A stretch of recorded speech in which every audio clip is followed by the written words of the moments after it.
process very heartily now. Yes, if I could just get comfortable with my hemorrhoid cushion. What do you mean, Speaking of Netflix? squeaky clean buttholes, how the hell are you, Clay?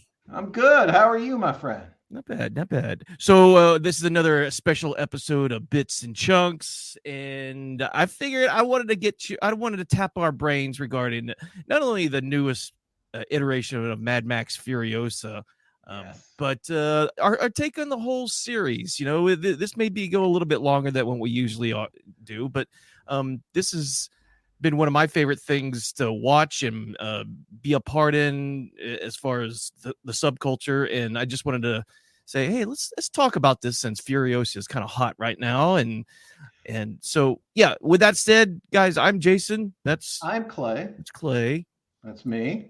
and we are Cinematic Suffering. That's us. We do horror movies, and in this case, it might be a slight extension, but there's definitely some horror elements in the Mad Max pantheon. But to me, it fits in perfectly with the tapestry of movies that we enjoy. Anyway, Mad Max was definitely part of that whole uh, cinematic push that we were very fortunate to be young men when a lot of that stuff was unfolding.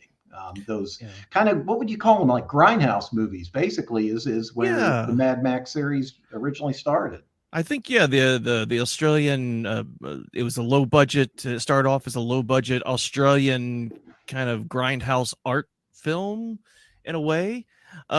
But let's what was I going to do? Oh, I was going to say guys, if you're watching this on YouTube, go ahead that like button. Also Please if do. you have a comment about the Mad Max movies at all, including up to Furiosa, just leave us a comment below. We'd love to hear your thoughts too. Um, and I will go ahead and separate the segments out on YouTube so you can see our little intro. And if you want to just jump ahead straight to Furiosa, which I think we'll probably be hitting last if we're going in chronological order here, you can always jump ahead. But yeah, let's start off with the intro a little bit more. I Yes. wanted to pick your brain on how you first discovered Mad Max. Which film did you see? How did you find it? And yeah, I think I was kind of, in a way, I was a little bit late to the series because I heard about the original Mad Max in hindsight. My older brothers told me about it. It came out, I believe, 1979. I didn't yeah, take any real rigorous notes, but that the original came out in 1979. I would have only been 5 years old, so I was a little bit young for that one. yeah, The Road Warrior is the first one that really captured my imagination. That was a movie that was very popular in the HBO era. That was mhm, for for any of you youngins in the crowd who can't relate. Cable TV was the way that we kind of watched a lot of these movies back then, and HBO would put that one on, as I recall, on pretty regular rotation. yeah, I always looked at the Road Warrior as kind of the Evil Dead 2 of the series. It was a sequel in name and spirit, but it was also kind of a retelling with a much bigger budget and a lot more cultural relevance than the original first film, which was beautiful in its way. It was really kind of rough and rough around the edges. It only had a cast and crew of 30 people. Like yeah, the when the credits rolled, there was about 30 people involved in that movie, which is pretty amazing. yeah. Um, but I always love movies like that kind of birthed out of just raw creativity and young, youthful enthusiasm, and Sure. that's kind of how Mad Max came about. Road Warrior was the one that first really captured my attention. Yeah, I would say the Road Warrior was definitely the one that caught my attention, and I remember I didn't have HBO back when I was growing up, but I did go to the video store a lot, and I would go to the video store, and my dad would take me if I'd stayed over my dad's, especially he would take me to the video store, and I remember seeing the Road Warrior on one of those clamshell video cassette Yeah. cases sitting on the shelf, and I was looking at it, and it was just like that bare bones. Maybe I'll put a graphic on the screen later. But it's where Mel Gibson's just kind of standing there in the middle of the road with this gun. He looks ragged as hell. Maybe I think his dog is next to him, but that's the still and had just the Road Warrior on it. And Yeah. and that intrigued me because I was like, what is this? This is like, and I picked it up and I remember watching it. And as a young kid, 80, 83 or 84 is when I probably first saw it. Uh, you don't catch some of the nuances that are in the movie, like the relationship between Wes and his partner on the bike that got killed. That I thought it was just as a kid, you don't see that stuff when you're a kid. So, but I love the action. I probably was a little too young to see it, but my dad didn't care. It kept me occupied. And so I would that would be a regular rental at the video store was the Road Warrior. And then I don't know Nice. how I don't know how I discovered Mad Max. Only that I think I saw that in the video store as well, and I didn't put two and two together because one was called Mad Max and the other was called the Road Warrior. Yeah. In Australia, I think it was called Mad Max 2, though. But so I didn't put two and two together until I remember. Wait, that movie they call him Max in the Road Warrior. I wonder if this is the same. And I watched it, and then that's when I realized this world was created. And then I remember telling my dad, who listened with such total interest in how the movies were connected, and this is Max from this movie, and how they, his family gets killed in this one, and this is him in the post-apocalyptic Australia, and he's like, "Oh, that's great. All right." We get to see the archetype of the hero, Dad. He starts off as this pure character, and then he's tarnished. Yeah, But there's definitely a reason that these films have endured so much, and yeah, they definitely continue to capture my attention. I looking back, I think that I grew to appreciate them more as an adult. You almost don't realize what you have yeah. in the moment.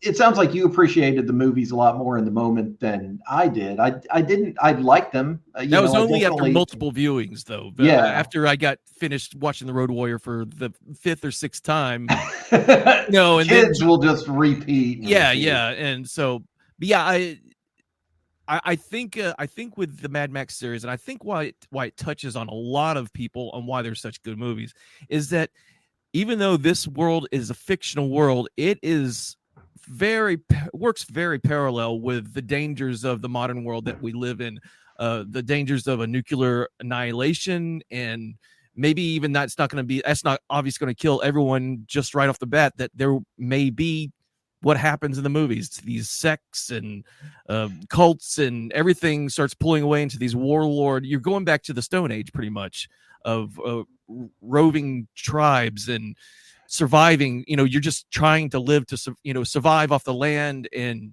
take what you can from who's ever weakest. And it really plays a part, especially in modern day with the nuclear threat that still hovers even after the Cold War, that it could happen again. I mean, not again, but it could happen. The Yeah. dreaded World War III, and that's a dread I think we're all kind of like interested in, but really hope it doesn't happen. But if it Well, does and happen, it's maybe it'll be something like Fury Road. well, and it introduces some themes that are so enduring. It's kind of parallel to zombies and certain archetypal monsters in horror movies. You see them just there's always a cultural interest in it, Yeah, and we see that a lot with the post-apocalypse. It's like, well, there's this almost weird, in a weird sense, this optimism that we're going to survive it, that we, the right. species, the hominids, are still going to be scrambling around in this irradiated post-apocalyptic nightmare. Mm.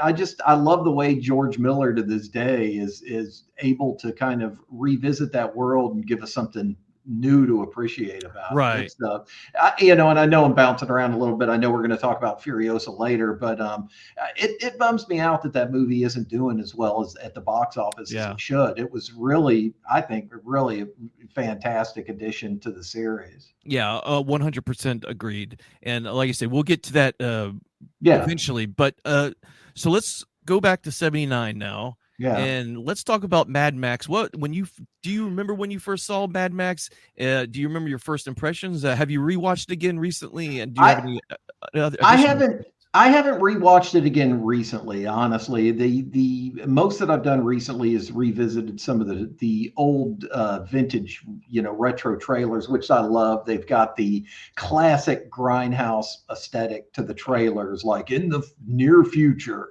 There's one man, and they, set up the story, and it's got this awesome, kind of lo-fi soundtrack that really Right. kind of not only encapsulates the theme of the music of that movie, but that soundtrack encapsulates 80s pop culture to me. Yeah, The yeah, for Mad sure. Max score. Especially Um, the intro as as you're going into the 80s. It's just weird, cool, natural progression of how the music was changing, and it still has this kind of yeah. grindhousey feel about it, but you can see where like Friday the 13th is going, Yeah. and all that stuff. Yeah, yeah, definitely, definitely. But no, it's been a while since I've revisited the old ones, Yeah, the old movies. In hindsight, we probably should have done it for this podcast, but I would like to go back and watch them all because as I was watching Furiosa, I was thinking like, oh man, I could really go for rewatching, yeah, the previous Mad Max movie, and then I was thinking like, well, I should go back to the beginning and just watch all of them in order. yeah, The third one didn't connect with me as much as it should have, even though thinking back, there were some just iconic moments in that yeah, third movie yeah, also. for sure. Yeah, absolutely, for sure. And when I think of Mad Max, I think you kind of I compare it to because I after watching the Road Warrior as much as I did as a kid, and then going and watching Mad Max, the there was a slower pace to Oh the yeah. first one that I wasn't expecting. Road Warrior had a great pacing to it. There's action pretty much throughout, but there's some low key kind of dull moments in Mad Max, and I think it's just Miller maybe just trying to find his footing, and it's probably had to do with budgeting concerns. But he's really building the story of Max and how I'm not even sure if he was planning on doing a sequel after this. Maybe he was, maybe he wasn't. But the to the eventual revenge plot that we get to in Mad Max, it started picking up, and you start seeing the real horrors of humanity versus humanity in this movie, and Yeah. it's I can go back to it now. It's not my favorite. I do like Mad Max, the first one, but it's not one I will consistently go back to and watch, though. The second one is the one that's kind of like, all right, that's the one in the series that's kind of almost comfort food by this Yeah, point because it's been around so long. That's the one that I could probably get into. You could put it on anytime. For me, it's almost yeah, kind of like, I don't know, the original Star Wars or the second Star Wars, one of those kind yeah. of like comfort food type of movies. Oh yeah, yeah, for sure. And yeah, when it's I love how they used some things from. So let's just jump into the Road Warrior because Sure. because they took what they did in Mad Max, and then they just what did they do? They increased the hype on it like 100 times. So not only is the world finally, because the world was already on the edge of burning anyways in Mad Max, so now the world has burned in the Road Warrior. Society's completely collapsed. You see Max in his V8 Interceptor, just badass bitchin' car that I It's fucking love. just And I'm not a car guy, but I love hearing the rev of this engine, the whine of the the nitrous on it, and it just fills me with this weird testosterone feeling that just well, pumps through my. it does. It's such car fetishism, and I've never been into it. But like you say, I was thinking the same thing when I was rewatching the original trailers for these original movies. Is that there's just something so visceral. Yeah, It's you just there's something appealing about the premise of it's okay. There's what kind of vehicles would work in the post-apocalypse? It would have to be all found stuff, and right. it's an obvious leap for the audience that that any of this stuff could work. For one thing, Yeah, gasoline, like okay, how in the hell do we refine gasoline? right. Yeah. And so the movies, it's Well, you have strange. Gastown, of course. Oh yes, you have Gas Town and Bullet Town because you need bullets. In a way, it's such a kind of charming, almost childlike way that the story Yeah. kind of He kind of gives you these plot elements like, oh, there's Yeah. a gas town. Oh, we need water. Well, there's a town that hoards the water. It's like all these independent baronies, Right. But Yeah, I think with the Road Warrior, I mean, yeah, I'm thinking it's still in the infancy. The world's still in the infancy. There are still some of these little refineries around that are still operational, and people are just trying, rushing, and getting as much as they can. So yeah, that explains like Humongous and his gang trying to take over the refinery that these people are trying to hold. The classic circle the wagons while getting attacked from without and just defending. It's an Alamo kind of situation in a way. yeah, I took a film class years ago, and the teacher said, I want you to take 1 minute from your favorite movie, and I want you to break down how many shots are in that how many cuts and edits are in that 1 minute of film. it's an And interesting exercise. it was a pretty interesting exercise because I took the Road Warrior and I said, I'm going to do the first minute of not the first minute of the movie. No, maybe it was the first minute of the movie. But so when I came back to when I realized when I was sitting down, there was over like 60 shots in 1 minute of just flashing, editing, go to the wheels, and then to the V8, and then to melt a close up of Mel, and then a close up or show the back just going, these crazy great action shots. And I'm trying to write everything down and get everything into this shot list. And I come back into the class, and everyone's bringing in these films like, oh, I don't know, The End of Your Day, The End of the Affair, or these old time movies that have just the one long shot. It's like, oh, it was so. I'm like, Jesus Furiosa. Christ. Yeah. I'm sitting there writing down all the shots that George Miller. I guess I could have just done the same, but I really love the movie so much that I just breaking it down in that one scene was really eye opening.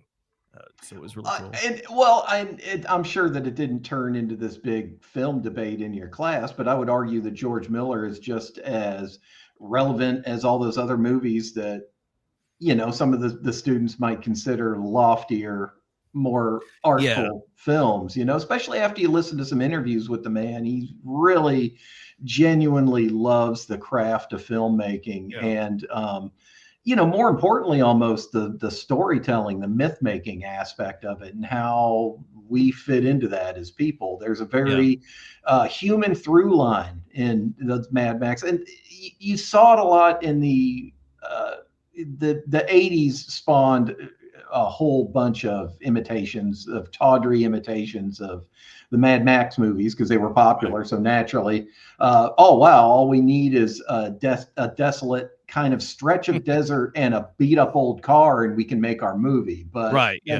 obviously there's a reason that the Mad Max movies have endured, and we haven't gotten 1,000 sequels of whatever. I can't even think of of like one of the B movie knockoffs. I'm sure they're pretty entertaining. Oh, they're out there for sure, and I probably have seen quite a few of them. I just can't remember off the top of my head. But these are always enduring. The world building is amazing, and the continuity between the films starts fading a little bit once you enter Beyond Thunderdome.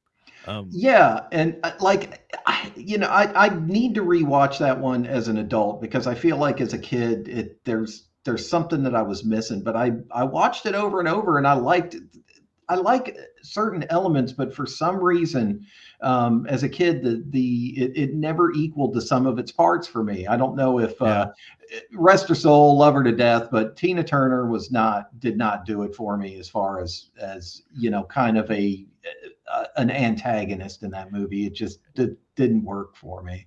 No, I totally get that. I think she did a great job for what she did. She wasn't doing Shakespeare. It was on Thunderdome. So, but and the fucking soundtrack was fire. I mean, it was one of Tina Turner's best damn songs is the theme song from Beyond Thunderdome, and it's about Thunderdome. You never thought that one of her main best badass songs would be this goofy ass movie where she looks fantastic. Like there's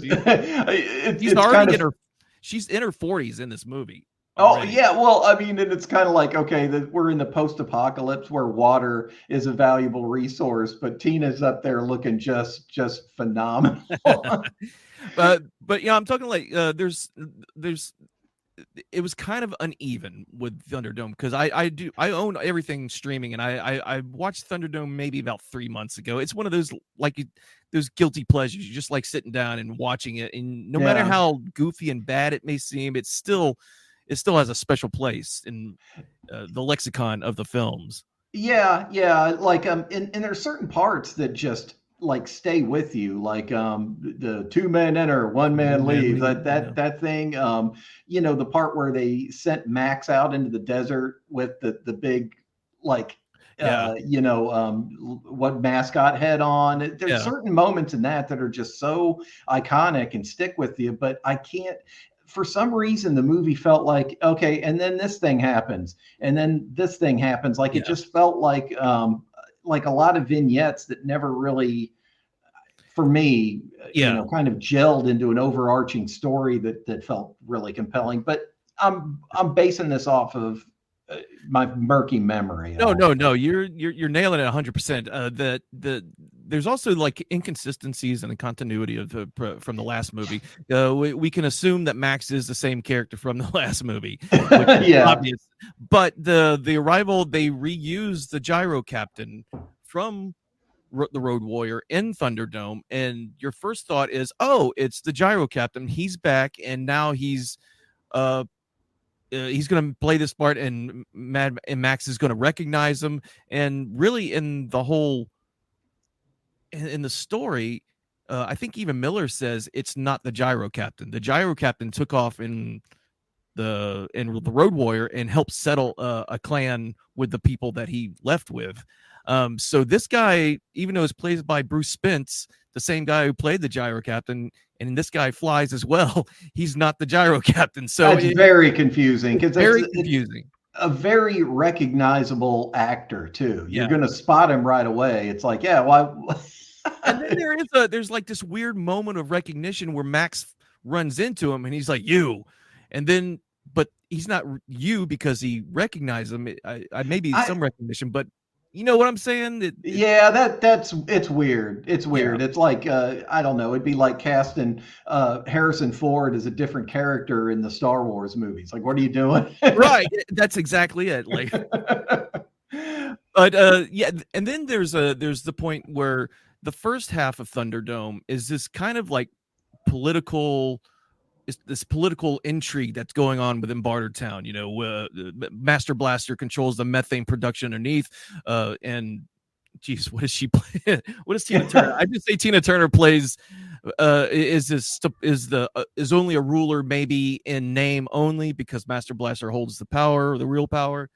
So she kind of manipulates Max and to challenge Master Blaster to a duel and in the Thunderdome, and it's real serious, and there's like real complications and cool political intrigue, like I said. And then from that point, we get in after he gets banished into the desert.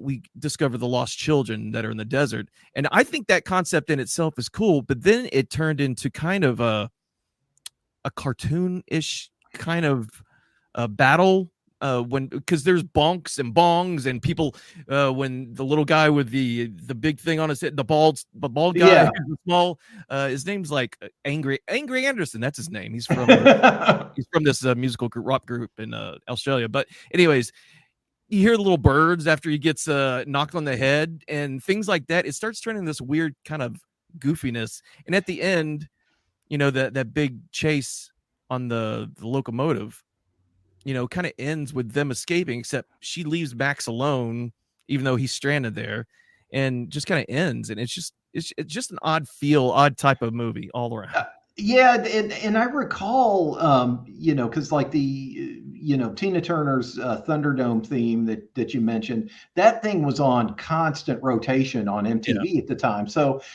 it's kind of odd. It's kind of odd still that those movies had become kind of mainstream fare. And by the time Mad Max Beyond Thunderdome came out, that was a mainstream movie. There was a lot Yeah, of kind of mainstream buzz about it. So it's weird to think about people potentially bringing their kids to this yeah, what should be kind of this bleak dystopian world, and then like you say, they had odd Looney Tune sound effects when yeah, somebody gets clonked on the head. Like you could tell they were like, don't don't be too rough and violent with it.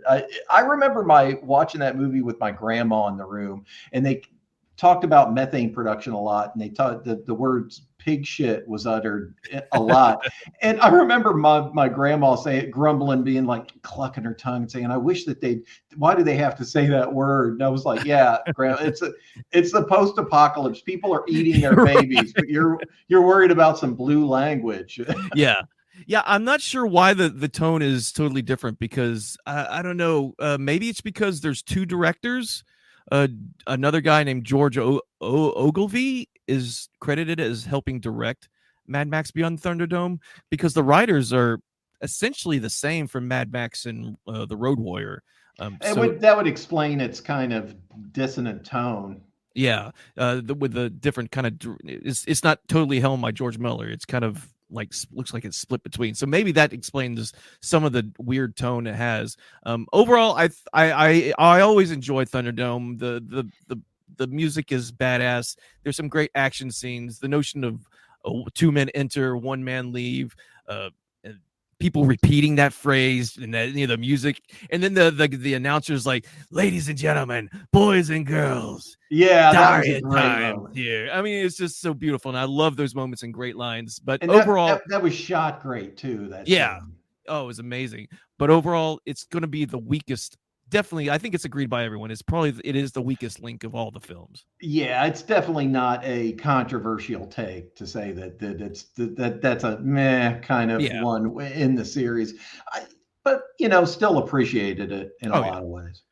All right. Well, let's go ahead and jump ahead. What is it? When did the Thunderdome came out in '85? So we jump forward to 2014, It's a huge jump, 2015. and it's so odd that they've even made more Mad Max movies, because it feels like, I don't know. Well, I guess it'd be like making another Ghostbusters movie, or another Right. Batman movie starring Michael Keaton, or like, I guess it's a part of it was nostalgia, but if you're gonna ride off the wave of nostalgia, you got to really bring it. And Right. Fury Road was just such an amazing film. I almost wonder if it was just extra epic because they knew that they would be facing a lot of cynicism Yeah. with an audience. Like, Mad Max, really? Okay, let's see what you got. And they Sure. showed us what they had. It's like, this is one of the best movies you're going to see for a while. Yeah, and really, after I saw it in the theater,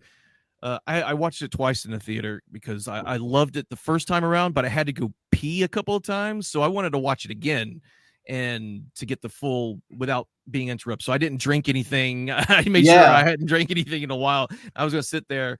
The Fury Road, it came out in 2015, was uh, the pinnacle of action movie making to me. It was just beautiful. It was and so crazy, insane action for how long was this movie? Was it for 2 hours? Just a complete car chase. I was from the very moment the movie started, where you get the lizard scrambling down Yeah, and then he gets stomped on. Just from the very moment the voiceover started and the movie started, I had just this goofy idiot grin on my face, and yeah, I don't think it abated until the movie was over. It was just such a fun, wild, beautiful ride. yeah.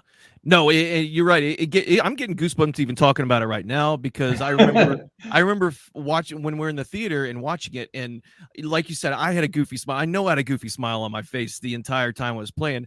But what sent me over the edge was I don't know why this part really appealed to me. Maybe it was the fanaticism, the cult like status that the War Boys had. But when they're fighting off the Crows, I think they're the Crows, that other gang, and Wurzel gets smacked in the head or in the face with all those spikes, and he's like, oh, and he's like, sprays that on his mouth, and he's like, witness me, and everyone's pointing at him and pointing, and he's jumps up, and you see that it's a slow, cool, quick motion as he commits suicide, and I was just like, fucking metal. I was just like, yes. Yeah, it was so good, and I went out. I remember when it first came out on DVD, I immediately bought it and then watched it a million times.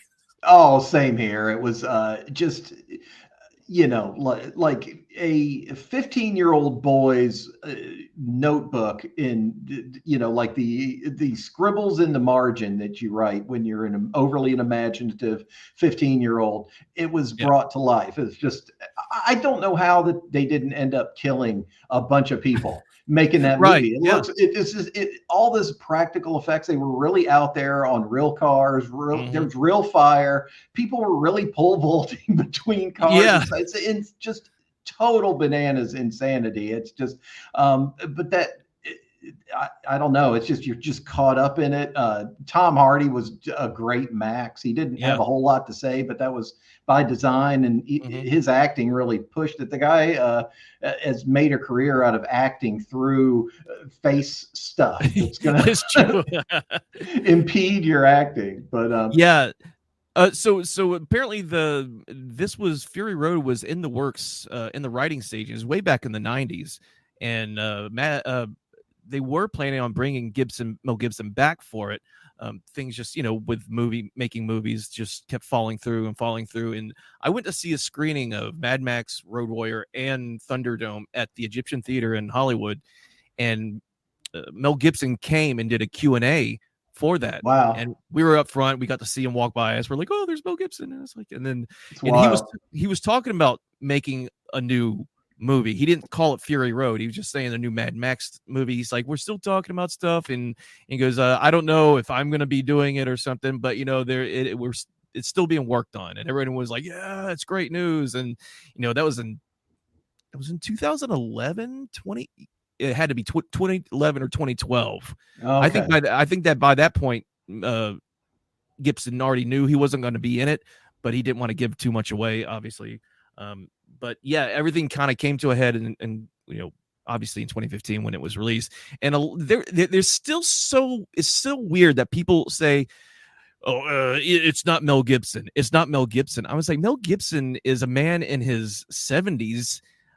How is he going to do anything that Hardy was doing? No, you've got to accept that younger actors need to play some of these parts that these older actors can't play anymore.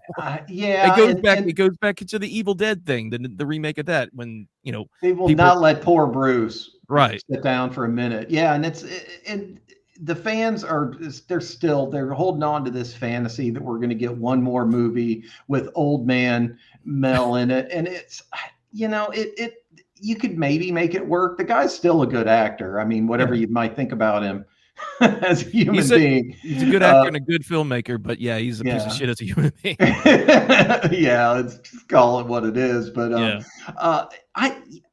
I'm trying to imagine it, and it doesn't work for me, even in my imagination. So I don't know. I mean, I thought Tom Hardy did a great job, and it's weird. It didn't even occur to me that Mel Gibson could be considered to be in that role. It's like, why would you commit elder abuse just to make your movie?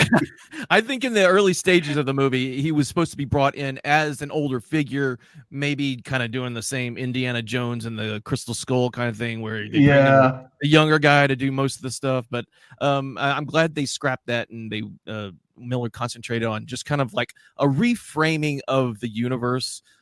It's still the same universe, but it's the same world, but the world building feels so much more rich and nuanced. And in Fury Road, there were so many things, like the Crows. That's only one gang in the wasteland. There's other gangs that lurk out there that I think we see a couple of them in Fury Road, because there's that. And then the War Boys, and they have their own language, Shiny and Chrome, Valhalla. They got their symbol where they're doing this, and the almighty V8 is their god. And it's such I love the world building in it, and they don't have to explain shit.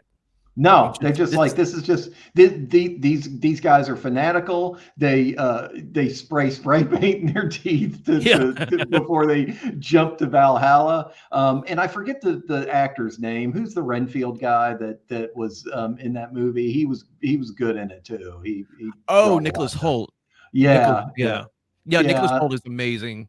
Yeah, Well, and he then played Charlize Nuts. Theron as Yeah. Furiosa in it. It's just, you can't, if you don't like that movie, then I mean, I don't know. I don't know what's wrong with you and what you need, but Yeah, yeah, it's an amazing piece of filmmaking, and I still watch it. I still watch it to this day so many times. In fact, it's probably my favorite of the entire series.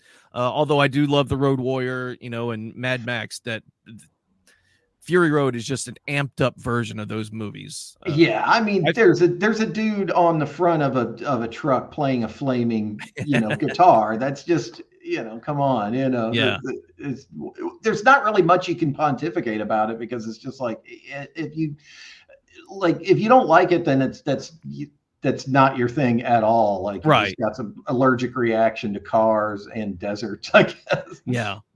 No, it's I think there's a lot of people that agree that the Fury Road is just an amazing action piece that can't be replicated. I think if Miller had access to these tools back when he was filming Road War, he would have done this Yeah.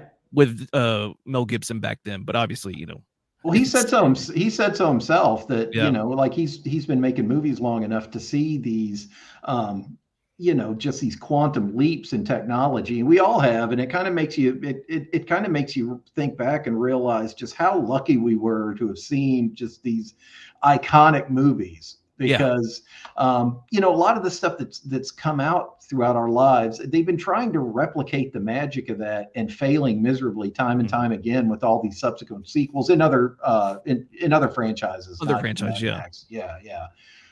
This one surprisingly has kept up its momentum. I was, which is really cool if you're a fan of the series. right. I didn't know exactly what to expect going into Furiosa. I knew I was going to like it. I went in, expecting to enjoy it, and I loved it, and I loved it in ways that I didn't expect, which is Yes. kind of unheard of with a prequel, because they just right off the bat, you're dealing with the fact that it's a prequel. It's already got that prequel stank working against it. Right. No, yeah, and that's I was telling Tina, my wife, I know she's my wife, but Well, but the audience. I was telling her after we saw it that this is how you do a prequel. You don't, I Yeah. mean, George Miller knows what he's done. He knows everything that he's done in the previous movies, and especially Fury Road, and nothing diverges that would make you think, wait a minute, if this happens here, then how does this happen in Fury Road? Yeah. Nothing makes me think that at all. That he nailed everything, all the little plot points that should be carried over into Fury Road, and the little subtleties he does with uh, the actors he uses, that return to reprise their roles from Fury Road is amazing as well. Yeah. I don't, you never play, I don't know if you ever played the Mad Max video game that came out in around 2015, twenty I, sixteen. I'm very familiar with it, but no, I did not play it. Okay, so it's a cool game. You get to wander around the wasteland, having road fights with war boys and other clans in the desert. But the main villain in that video game is Scrotus, the son of Immortan Joe. Oh, So cool. so the fact that they brought Scrotus in for Furiosa, I was like, "Are you fucking kidding me, dude?" And it's, I kept nudging Tina. I was like, it's "He's in fan the service for 5 fans, yeah for 5 fans." And I was telling her, I was like, "He's in the video game. Oh my god!" And She's like, okay, okay. yeah, there's another little character when Furiosa is looking for a car, and that weird guy comes out with the plates on him. He says, "Oh, I've got something for you. I've got a car right over here." He was in the game. He's in the goddamn game too. So Damn, I mean, and and it's, I've heard in interviews, George Miller, not, he didn't go into depth, but he's brought up video games, how you see a lot of post-apocalyptic themes in video games and yeah. movies. So, oh, Well, that's great. Yeah, and he also works with comics, because I do have the Immortan Joe comic. It's kind of like the prequel on how Immortan Joe got to where he is and how he captured the Citadel from the previous warlords that were there, and it all just links up. It's beautifully. Well, Furiosa was originally going to be an anime.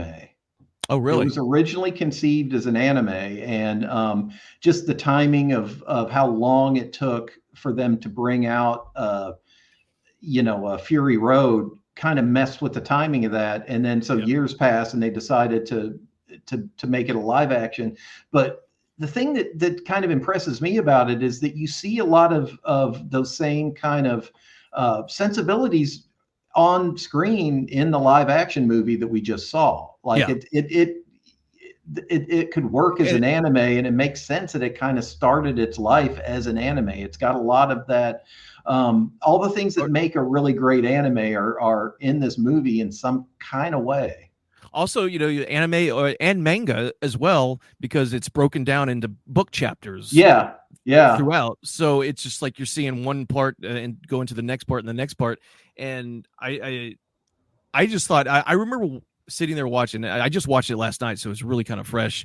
Um, but we were watching for like an hour, and then about an hour in, I realized, hey, isn't Anya Taylor Joy supposed to be in this movie? Yeah, And like I forgot. Oh yeah, she's still a kid for like not half the movie, but but a good hour chunk of it, yeah. and the kid looks similar to Anya Taylor Joy, and so maybe that's why when you see the kid dirty and she's got her head shaved, that it transferred really well to when she gets older, and yeah, so it They didn't even used hit. a lot of AI Yeah, slash face swap stuff. And I hate using the term AI, but that's a whole did other they? rant. Oh, I They didn't know that. did. They did, but it's like it's a loaded term. Like I won't go off on a diatribe about it. But the thing that bugs me about the fact that AI has been this term that's been used in the lexicon is that it's not artificial intelligence. It's you're talking about like Right. this established idea that AI is the singularity. It's when a software becomes so intelligent and so self-learning and so self-aware that it's gained sentience. That's Right. AI. So I guess we'll have to come up with another term for that. I guess we'll call it the singularity if it ever happens. But all these we're talking about aggregate programs and automation and stuff. So that's and I don't know a lot about it, but that's Yeah. what was used. There was a lot of like computer learning to make her face look de-aged and on this other actor. Oh, So okay. yeah, so and I think it worked pretty well. It's like it's distracting, and it's only distracting in the way that that that's what they did. Well, Like your yeah, brain tells you that they that's what they had to do, but it looked really freaking good. I had no idea. I thought they just found a young actor who looked like her, and I was like, wow, she looks really. So I had no idea. It wasn't like was it Rogue One where you see Carrie Fisher as a young No, Princess they Leia, where like it's obvious that it's this like yeah. AI. Well, and it just shows you just how just the huge leaps in technology in such a short amount of time. No, I Yeah, think and I don't want to act like I haven't looked into it too deep, but I know that that's what they did, and it was done so well that I was thinking the same thing you were in the sequences. By the way, spoilers. oh yeah, You should spoilers, yeah. yeah, if you haven't seen it yet, go see it. But like in the scenes when her character was younger, I was thinking the same thing you were. It's like, God, they got a young actor that looks just like her. And then the more time went on, the more I was thinking like, no, they would have had to have done some kind of face swap thing, because just the reason that part of the reason that Anya Taylor Joy is so popular right now, aside from the fact that she's a phenomenal actor, is that she has a look that it just 0.001% of humans have. She's Right. just so unique looking. She's got an alien kind of beauty that's just so Yes. unique. There's no one else you could get that looks like a young version of her, 100%. Yeah, so that's I could tell that they at some point I realized that has to be what they're doing, because I was looking at the lips of the kid like, no, there's no way that you're like that Well, they could yeah. find somebody else that looks like that. So that makes a little bit more sense, but I'm glad it fits seamlessly for me, and I didn't notice it. Um, It would have been I so distracting if it was bad, because yeah, yeah. it's there's so much of the movie is her as a kid. Yeah, and I wouldn't complain if they used another if they just had another actor, but maybe it's just No, because it was the time frame is supposed to be 15 years. So from when they capture her, there's a 15-year span of her Furiosa going on these raids and working herself. You know, she avoids the pedoph the perceived pedophilia. I should point that out of Rictus, the son of Immortan Joe, which I thought they did masterfully, because you're sitting there going, "Oh, this is fucking gross," but yeah, they didn't go so far, you know, that it got really more gross. So, but you got that hint that, oh boy, we have to realize this shit happens and this will happen in the post-apocalypse or something. It happens now, but it's going to probably be worse in some kind of situation like that. well, and to their credit, I think they did a good job. Like, they established that this is a dangerous, horrible world for people, especially for young women. And like they do establish like a Mortis Joe's kind of, what would it be, like his harem, like Yeah, his harem of breeders, yeah, which is definitely going to come into play later, or before rather, when in the other movie that this is a yeah, prequel of. But one thing that I really loved about this movie, and all of the other movies are fairy tales in their own way, but this one feels the most like a fairy tale to yeah, me. And I got through it, and I finished watching it, and I thought about it for a couple days, and I thought, like, this is like, kind of the kind of archetypal princess story in the wasteland. right. This is as frilly and pink and feminine as you're gonna get in in a world like Mad Max. But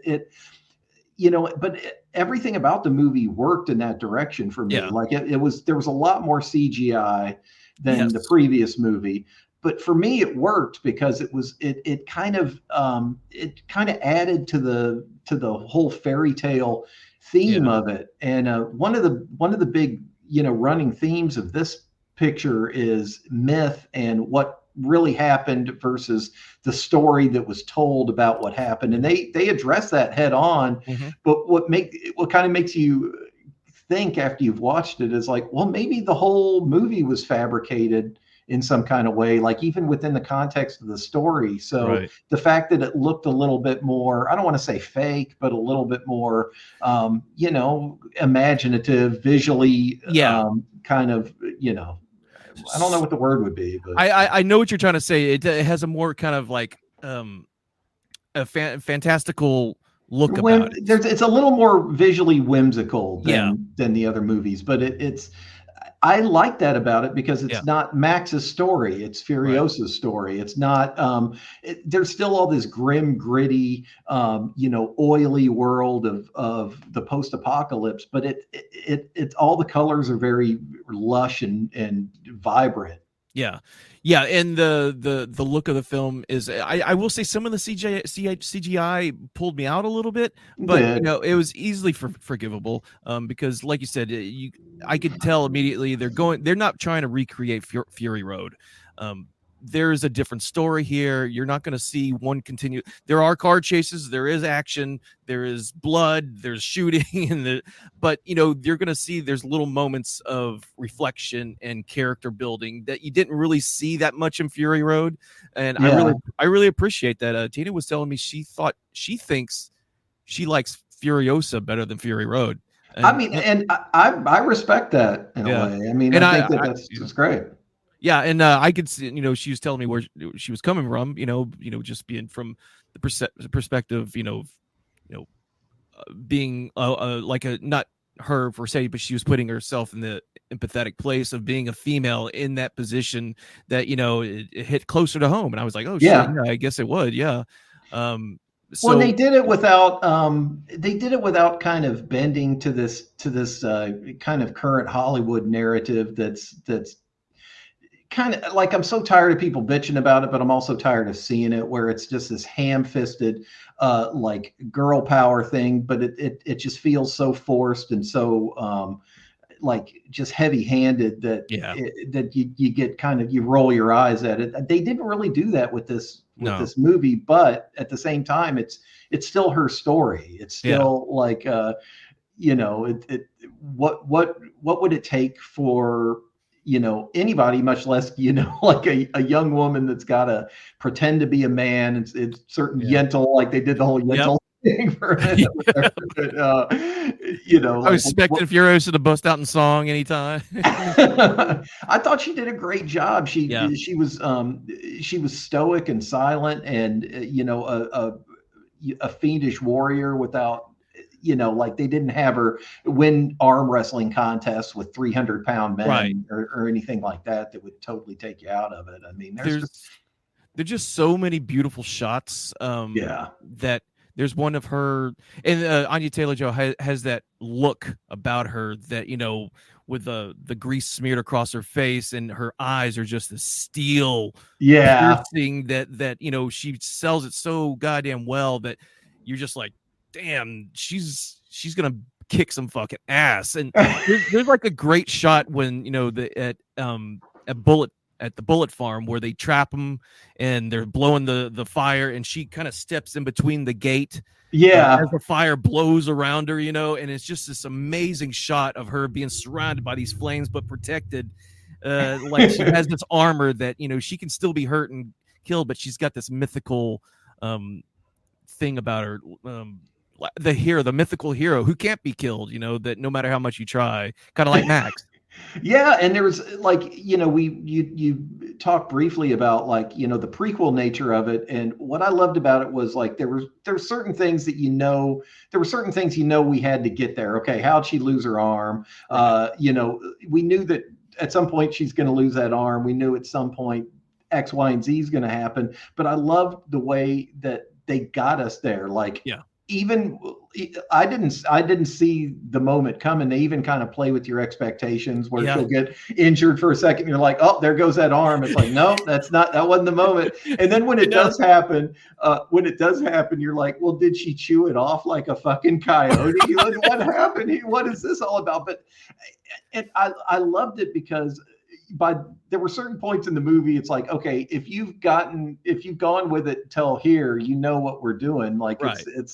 we're presenting these ridiculous premises. But then like I mentioned before, by the time I got to the end of the movie, I was like, well, what if the whole movie is playing tricks on us? What if her, within the context of this fictional world, what if everything that we saw is contrived and just basically a myth within that, and her whole story was totally different than this. It's kind of like it's the story that the storyteller would write about themselves in a way. I absolutely loved it. I mean, I like, my girlfriend was not as impressed. She enjoyed it, but she said it was a half hour too long. And I loved it the more I thought about it. And I told her it's possible that I'm enjoying it more than it deserved, but I don't think so. I loved Furiosa. I thought it was a fantastic movie. I loved it too. I love the little Easter eggs they posted throughout. There's that one brief moment you see a mysterious man standing on a hill with a V8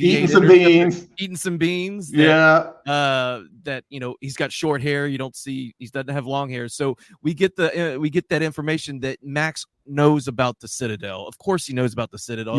He's a wanderer in the wasteland. So he probably goes to the Citadel or around the area to at least trade or do something. Or something happened where they eventually caught up with him. Maybe they've been chasing, but we don't know. We don't know what happens and why they were after him in Fury Road in the first place. Maybe they just wanted to. Anyways, I'm getting off topic.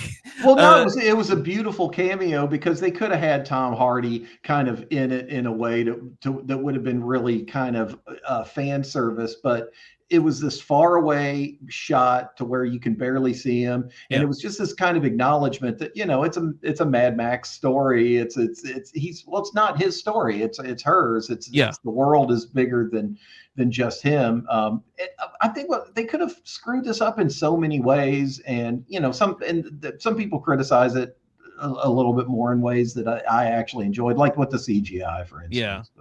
But the and then I think of the series as a whole, Like the maybe not world is a the whole series.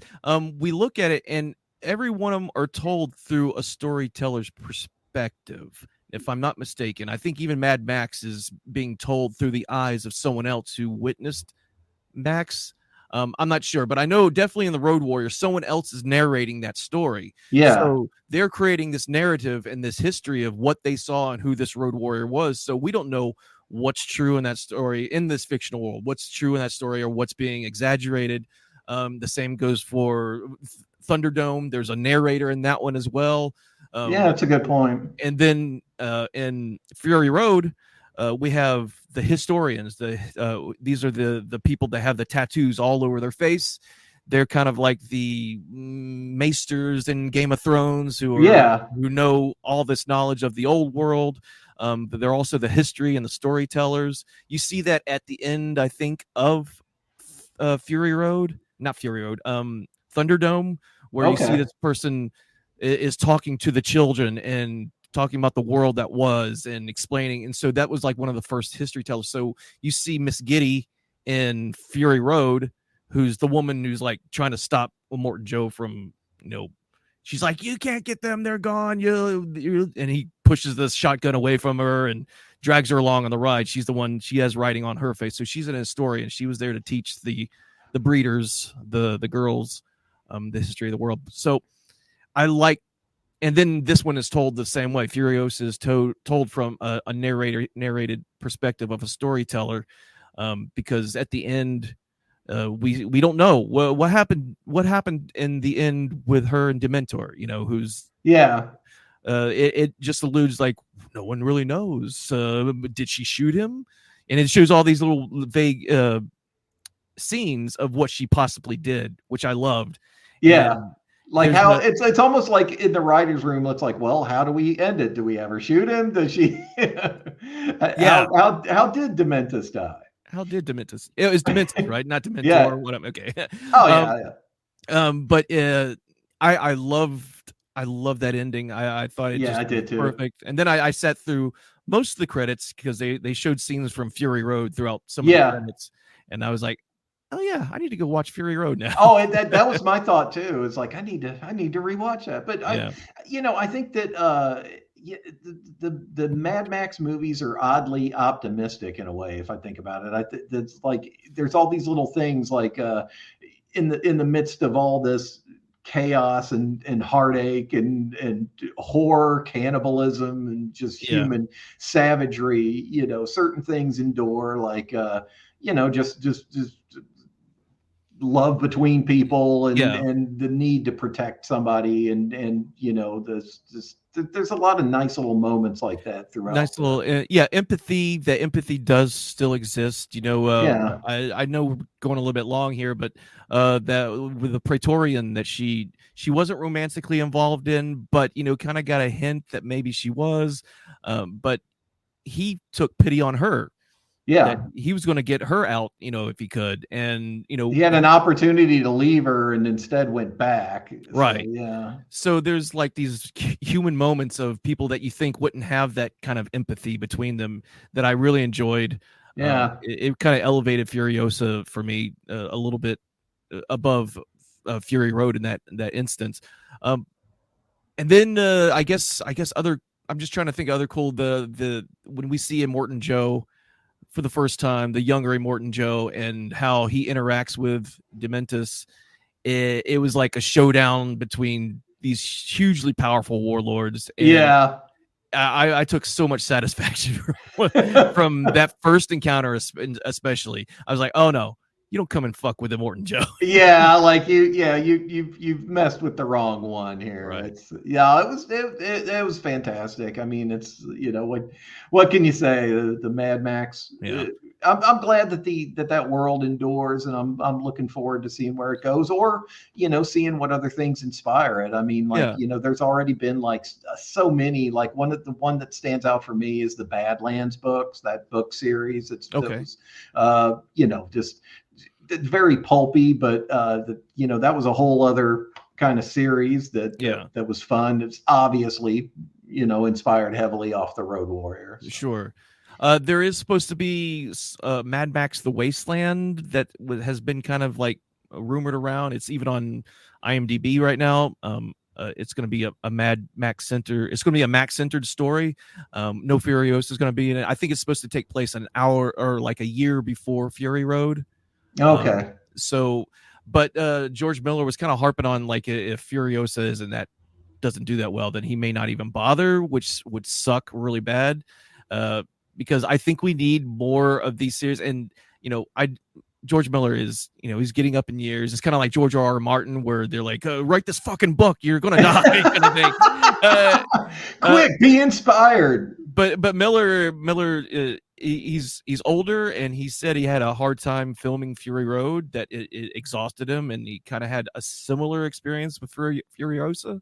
But I would love to see maybe another innovative filmmaker take up the mantle and maybe put another spin, continue a story. It could still be a Mad Max saga, not necessarily like Furiosa, just other characters. And a new video game would be the nuts, man. I mean, more comics.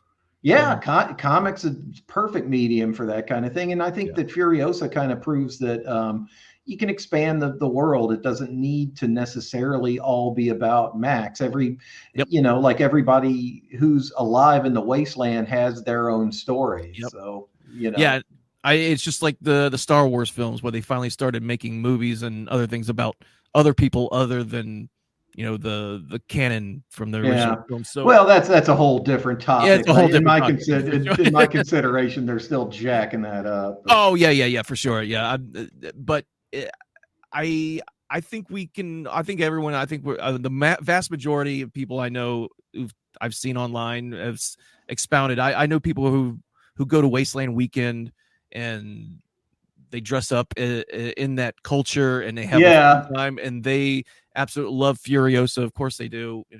But I absolutely loved it. I thought it was an amazing film. I'm definitely going to go watch it again. I am going to buy it when it comes out on streaming, because I don't buy. Sorry for people who are into media purists. I just don't buy anything on physical media anymore. It's too hard to maneuver and take with you once you move or something, so I can't. But anyways, I'm definitely get it, and I'll probably watch it probably just as many times as I did Fury Road. So. Yeah, well, I'm happy to that there's a recent movie that's come out that I'm that excited about, because it's been a minute. Yeah, for sure. Well, do we have anything else to say about Mad Max in the series? No. I think we've pretty much exhausted it, but it's worthy of the hour that we've put into it. Yeah. I'm glad we could put some time into it, because it did. I think it's one of my favorite series for sure. So definitely, it's great kind of talking about it. And absolutely.